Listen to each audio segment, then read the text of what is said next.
En ce moment, dans l'actualité, on entend sans arrêt parler du travail. Il y a évidemment le mouvement Nuit debout. Jacques Attali vient de sortir un ouvrage, Devenir soi, où il explique que finalement l'enjeu de notre société aujourd'hui, c'est de trouver notre identité, de donner un sens à notre vie, et que le travail est un des moyens qui permet justement de donner un sens à sa vie et de s'accomplir. Dans le même temps, il y a les RH qui essayent de s'interroger sur le bonheur au travail. Est-ce que le bonheur peut se trouver au travail? Est-ce que le travail doit rendre les gens heureux? Bref, toutes ces notions autour du travail s'entremêlent, se combinent, on n'y voit pas clair. Et finalement, en parlant avec les uns et les autres, je me constate que finalement, il y a des gens clairement qui viennent gagner leur vie,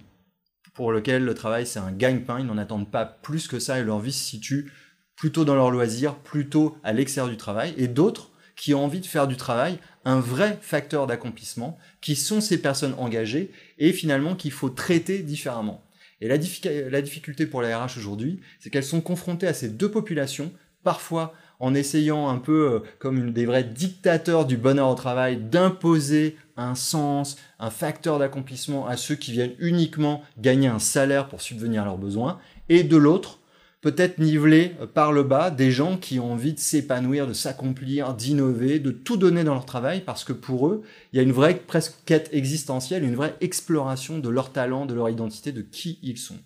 Et finalement, ce qui est très important aujourd'hui, c'est de comprendre qu'il y a ces deux catégories de personnes, que l'une ne vaut pas mieux que l'autre, mais que clairement, les projets, la façon dont on va appréhender ces deux populations ne sont pas du tout les mêmes. Donc la question, en tant qu'individu, c'est de se demander, pour soi, de façon très sincère, qu'est-ce que représente le travail, qu'est-ce qu'on vient y chercher, et du coup, de quelle expérience on a envie quand on pénètre dans les locaux de son entreprise.